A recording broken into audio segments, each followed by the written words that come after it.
Hello दोस्तों, मैं राज शर्मा। नाम तो सुना ही होगा, अगर नहीं सुना तो आज सुन लीजिए। मैं बता देता हूँ अपने बारे में।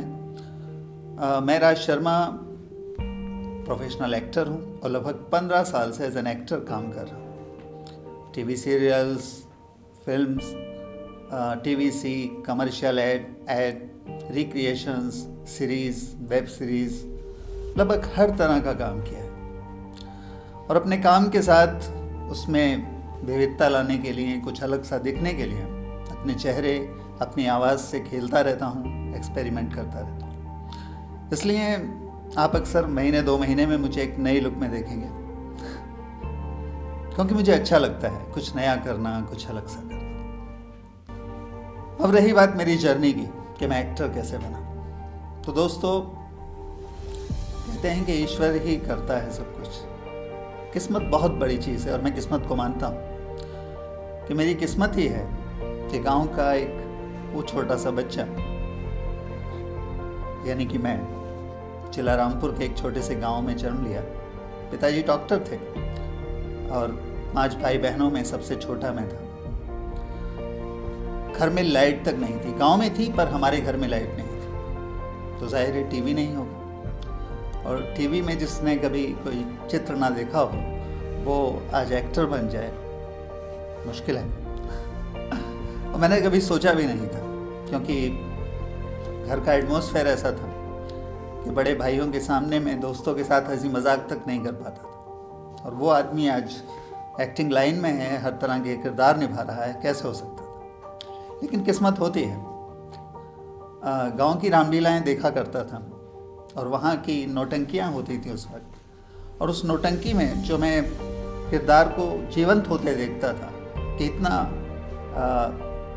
अच्छी एक्टिंग करते थे वो, कि उन्हें देखकर लगता था कि यार मैं क्यों नहीं कर सकता। महसूस होता था, उन्हें महसूस करता था। और वक्त ने करवट ली, रामपुर से हम दिल्ली आ गए। दिल्ली आए, रामलीला में छुप छुप कर गली मोहल्ले की रामलीलाओं में रोल करना शुरू किया। छुप छुप कर, यानी कि बड़े भाइयों और परिवार से बच बच कर। और उससे क्या मिलना था? सोचता था कि यार कोई डायरेक्टर वगैरह मुझे देखेगा और कहेगा कि भाई तुम मेरी फिल्म में आ जाओ। ऐसा होता नहीं है ना, फिल्मों में होता है, सच में ऐसा नहीं होता। फिर एक टाइम आया 1992, यानी 1992 में एक बड़ी रामलीला में रोल मिला मुझे, एक बड़ा किरदार, भरत का रोल।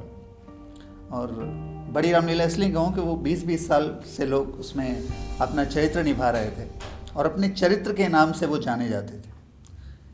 यानी जो राम का रोल कर रहा था उन्हें राम जी, जो लक्ष्मण का रोल करता था उन्हें लक्ष्मण जी कहा जाता था। तो उस जगह जब मैंने किरदार किया, मेरे भरत के रोल को बहुत पसंद किया गया। और सिर्फ भरत ही नहीं, उस रामलीला में छोटे छोटे कहीं ना कहीं किरदार करके मैंने 11 रोल किए।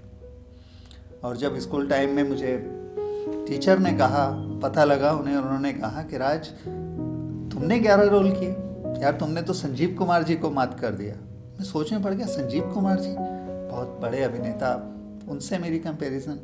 तो बोले उन्होंने नया दिन नई रात फिल्म में 9 रोल किए और आपने एक ही रामलीला में 11 रोल किए।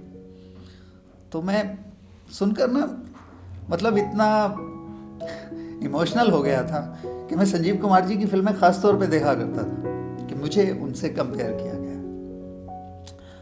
लेकिन वो रामलीला का युग था। वक्त बदला, 12वीं पास की, सोचा कि अब कॉलेज की लाइफ देखेंगे, एंजॉय करेंगे यार कॉलेज में जाकर, अब बंधनों से मुक्त होंगे, कुछ अलग करेंगे। लेकिन वही बड़े भाइयों ने कहा, घर के लोगों ने कहा कि भाई कॉलेज में बिगड़ जाते हैं, अब छोड़िए इस काम को और अपना पुश्तैनी।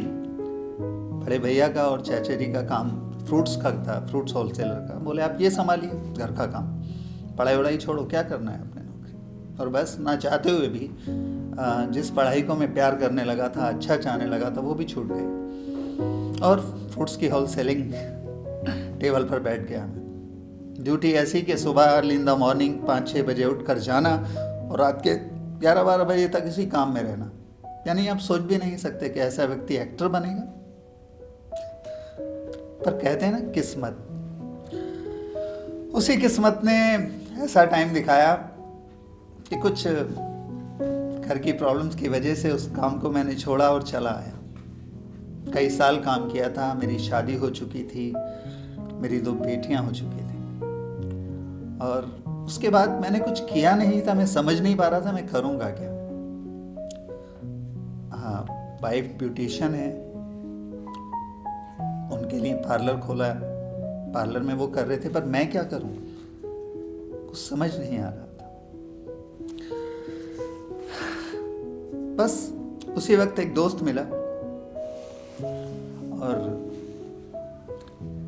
उसने कहा कि नोएडा में फिल्म सिटी में एक सीरियल शूट हो रहा था, क्योंकि जीना इसी का नाम है। उमेश बिष्ट जी डायरेक्ट कर रहे थे उसे। उनका नाम अब बता रहा हूँ क्योंकि उसके बाद मुझे पता लगा। तो वहाँ क्राउड की ज़रूरत होती थी, मतलब सीरियल करते थे तो उसमें क्राउड लगता था, तो वो लड़का भी देता था। तो मुझसे बोला कि राज भाई चलो वहाँ पर। तो मैंने कहा यार मैं एक्टर तो बन नहीं सकता। कह रहे नहीं यार कुछ पैसा मिल जाएगा, टाइम पास हो जाएगा, आप चलिए वहाँ पर। मैं गया और पहला दिन था। उस पहले दिन इतना अच्छा एटमॉस्फेयर था वहाँ पर कि एक मेले का दृश्य चल रहा था, 200-250 लोग थे उसमें। गांव में नाटक चल रहा है, तो उसमें 2-3 लाइनें थी विलेजर्स की, गांव के लोगों की। तो वो किसी प्रोफेशनल एक्टर को दी गई थी। वो बोलता था, लेकिन उमेश बिष्ट सर को, जिनकी अभी पगलेट भी हिट हुई है, वो तेरी फिल्म के भी डायरेक्शन दिया है, तो उन्हें वो समझ नहीं आता था। बोले ये गांव का जो अल्हड़पन आता है वो समझ में नहीं आ रहा। अच्छा, हम तो गांव से निकले हुए थे भाई, क्योंकि गांव का अल्हड़पन हमने देखा था। तो मुझे भी महसूस हुआ कि यार वो मज़ा नहीं आ रहा जो आना चाहिए। और उस भीड़ में, जहाँ मुझे ये नहीं पता था कि शूट होता कैसा है, कैमरा कहाँ लग रहा है, या पिन ड्रॉप साइलेंस क्या होता है, मैं वहाँ गया भीड़ से निकलकर, और उस एक्टर को मैंने कहा भाई ऐसे बोलो ना। वो उमेश सर ने देखा, और उनके असिस्टेंट थे विजय शुक्ला जी। उन्होंने कहा विजय उसका लेपल लगाओ, इस लड़के को लगाओ। और आप यकीन मानिए कि वो 1 टेक ओके दिया। ना मेकअप था ना कुछ था, उस भीड़ का हिस्सा निकला ये राज कैमरा के आगे पहले दिन में डायलॉग्स बोल गया। मुझे नहीं पता था मैंने ऐसा क्या किया कि लोग आकर मुझसे नंबर मांगने लगे कि आपने क्या किया है, अपना नंबर दो, ये करो वो करो। मैंने नंबर दिया और मैंने उन्हें कहा कि यार मैं पहली बार आया हूँ, मैंने कभी कैमरा के लिए काम नहीं किया। पर कोई मान नहीं रहा था। लोगों ने नंबर लिए और बाद में उन्होंने कहा यार ये बंदा 3 दिन से प्रैक्टिस कर रहा है, प्रोफेशनल एक्टर है, वो नहीं कर पाया, आपने कर दिया। तो मैंने कहा शायद मुझे कैमरे का पता नहीं है। लोग जो कैमरा से डरते हैं ना, शायद वो डर नहीं था मेरे अंदर। मैं बिंदास वैसे ही पहुंचा और कैमरा से आज भी नहीं डरता मैं। कैमरा के आगे बोल रहा हूँ सॉरी, बुरा मत मानना कैमरा से। हाँ, तो मुझे वो पहला रोल मिला और उस लाइन्स की वजह 1 साल तक मुझे उस सीरियल में ही काम नहीं मिला। 1 साल बाद मैंने उस सीरियल में काम किया, क्योंकि जीना इसी का नाम है मेरा पहला सीरियल था जो DD1 पर आया। उसके बाद रिक्रिएशंस, महुआ न्यूज़ का तहकीकात, ABP न्यूज़ का सनसनी, आज तक का वारदात, मतलब जितने भी न्यूज़ चैनल्स थे उनके रिक्रिएशंस बहुत किए। हफ्ते में 2-3 कुछ ना कुछ करता रहता था। और मेरी एक्टिंग को खोला उन लोगों ने, उन डायरेक्टर्स ने जो मुझसे जुड़े, और उन रिक्रिएशन से मुझे बहुत कुछ सीखने मिला। उसके बाद 12/24 का रोल बाग सीरियल किया, जिसमें एज एन इंस्पेक्टर काम किया। उसके बाद हिटलर दीदी सीरियल मिला मुझे। हिटलर दीदी के बाद ज़िंदगी चैनल का अगर तुम साथ हो, ZTV का ज़िंदगी की महक, सोनी TV का ये प्यार नहीं तो क्या है, स्टार का अर्जुन, बहुत सारे सीरियल्स किए मैंने। फिल्म्स की दिल्ली वाली जालिम गर्लफ्रेंड, हेयर इज़ फॉलिंग, एक डालमिया सेठ की कुलदेवी हैं सतीमा नानू देवी, उनकी जीवनी पर आधारित एक फिल्म थी सतीमा नानू देवी। तो लगभग 12-13 साल पहले उस फिल्म का एक अच्छा किरदार किया मैंने। और अब इतना कुछ कर चुका हूँ, करता रहता हूँ, क्योंकि मुझे खुद लगता है कि नहीं यार कुछ अलग रूप लेकर, कुछ अलग तरीके से लोगों के सामने आऊँ। मेरी वही छवि ना लगे कि इसने ये काम किया है। कुछ अलग दिखूं, कुछ अलग अंदाज से दिखूं, मेरी शक्ल सूरत से, अपने हाव भावों से, अपनी बॉडी लैंग्वेज से, अपने चेहरे के भाव से, अपने शब्दों के भाव से कुछ अलग दिखूं कि मेरे साथी ना पहचान पाए, मैं खुद अपनी तस्वीरों को ना पहचान पाऊँ कि 5 साल पहले मैं कैसा था और आज कैसा हूँ। और जहाँ तक मैं समझता हूँ, हर एक्टर को अपनी कला से खेलना चाहिए। मैं सैल्यूट करूँगा उस एक्टर को जो 15-15 साल 10-10 साल एक ही किरदार को खेलते रहते हैं, क्योंकि मैं कुछ टाइम में घबरा जाता हूँ अपनी शक्ल को देखकर और सोचता हूँ कि नहीं, कुछ अलग करूँ। तो दोस्तों, आज आपके प्यार से ये राज यहाँ बैठा है, ये मेरी जर्नी है और आगे आपका प्यार मिलता रहा तो बहुत कुछ करूँगा और बहुत आगे बढ़ूँगा। आपका प्यार, आपका आशीर्वाद मुझे मिलता रहे बस। अब रही बात अपॉर्चुनिटी की, तो मेरे जीवन में बहुत बड़ा योगदान रामलीला का रहा, यानी भगवान श्री राम का कहूँ तो वरदास्त्र मेरे मस्तक पर रहा, जिसमें मुझे चांस मिला और बहुत अच्छा काम मिला, रेस्पेक्ट मिली, और उसकी वजह से मेरी झिझक खुली, क्योंकि मैं पब्लिक के सामने वो कर पाता था और उस पब्लिक का डर ख़त्म हुआ। और उसके बाद मुझे जो सीरियल क्योंकि जीना इसी का नाम, जिसका मैं कहूँगा कि उमेश बिष्ट जी का, उन डायरेक्टर साहब का मैं आज भी शुक्रगुजार हूँ कि उन सर ने भीड़ से निकाल कर मुझे वो सीन दिया। भले मैंने किया, गलती थी और शायद डांट करके भगाया भी जा सकता था, लेकिन सर ने मुझे वो रोल दिया और उस रोल से कैमरा के आगे बोलना सीखा, एक जगह बनी मेरी। काम करता चला गया, बहुत किया, लेकिन जो जगह मेरी ज़िंदगी की महक सीरियल में एज एन इंस्पेक्टर करने के बाद बनी, जो लोगों में एक छवि बनी मेरी, और ऐसी छवि बनी कि ज़्यादातर प्रोजेक्ट में मुझे सिर्फ इंस्पेक्टर के रोल ऑफ़र करने लगे लोग। मैं पहले तो बहुत खुश था कि जहाँ देखो इंस्पेक्टर, बस 2 कपड़े लिए और जाकर वर्दी पहननी है और अपने रोब से काम कर देना है। लेकिन फिर बोर हो गया, मैंने कहा नहीं, इंस्पेक्टर नहीं करना भाई, तुम भिखारी बना दो, चलता फिरता कुछ भी बना दो, छोटा रोल दे दो, पर कुछ अलग करना चाहूँगा यार। मेरे जो अंदर का कलाकार है ना, वो सिर्फ वर्दी का भूखा नहीं है, कला का भूखा है।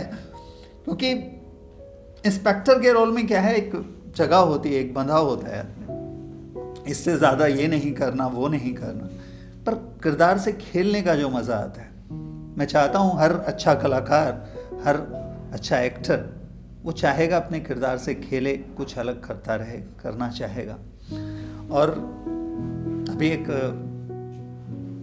अच्छा शो आने वाला है, अभी तक जो शो का नाम मुझे बताया गया है, शर्मा जी कानपुर वाले, OTT पर आएगा। वो चैनल का नाम बताऊंगा और कब कैसे क्या आएगा, अगर शीर्षक का नाम चेंज ना हो तो उसमें इस राज के वेरिएशन दिखाई देंगे आपको।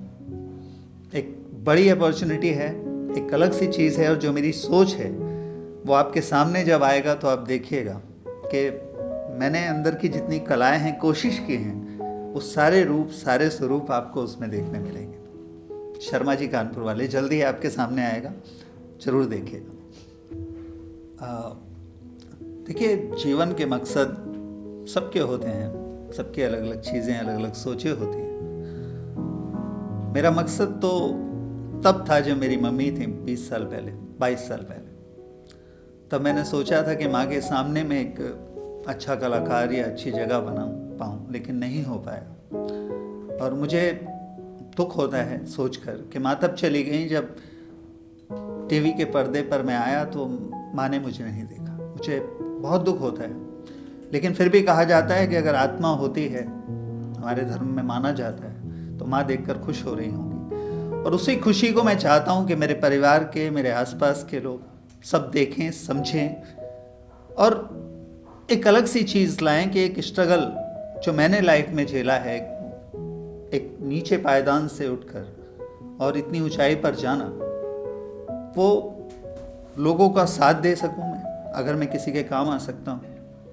बहुत अच्छे लोग मुझे मिले मेरे जीवन में, जिन्होंने मुझे सपोर्ट किया।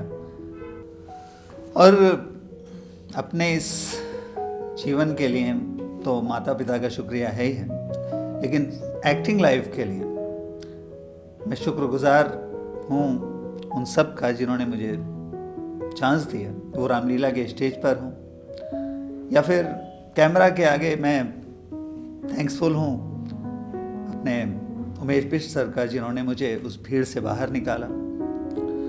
उसके बाद उन सब लोगों को थैंक्स कहूँगा जिन्होंने मेरी कमियों को दूर करने के लिए मुझे सिखाया, समझाया।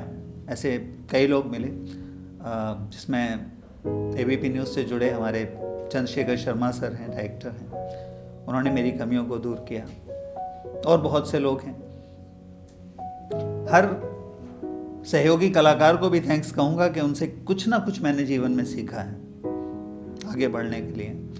अपनी फैमिली के लिए शुक्रगुजार हूँ कि उन्होंने मुश्किल वक्त को झेल कर भी मेरा सपोर्ट किया, मुझे आगे बढ़ने दिया। क्योंकि स्ट्रगल, जब आप एक्टिंग लाइफ में होते हैं तो हमेशा आपको काम नहीं मिलता है, आपको बहुत कोशिशें करनी पड़ती हैं और ऐसी कोशिशों से बहुत लोग लड़ते हैं। मेरे पीछे कुछ ऐसा नहीं था, लेकिन मेरी वाइफ ने, मेरे बच्चों ने, मेरे परिवार ने मुझे सपोर्ट किया।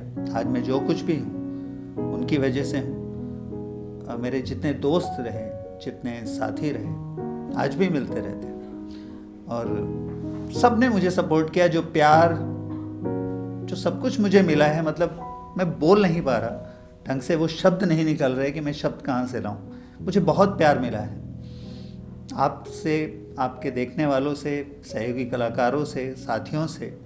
मुझे जितना प्यार मिला है, मैं चाहता हूँ कि और ज़्यादा मिले। मैं परेशान नहीं हूँ और कई बार सोचता हूँ कि सबको मिले, पर फिर मुझे मेरा प्यार कम ना हो जाए।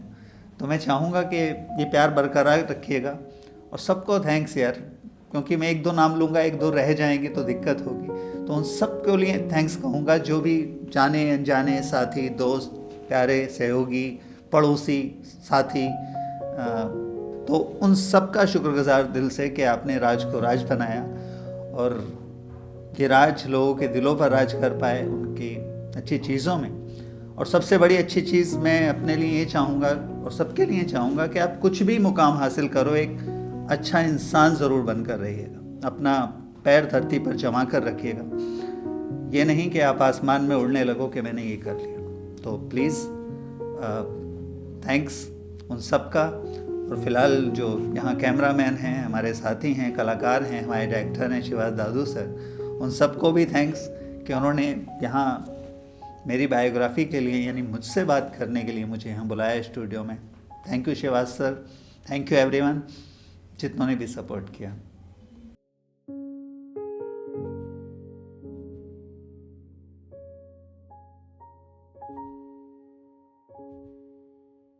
हमारे एक शिवाज दादू सर हैं, बहुत अच्छे हो गए हैं, अभी स्टूडियो में है सर। मैं बुलाना चाहूँगा एक बार Shivaj sir, I love you. ये तो कटेगा।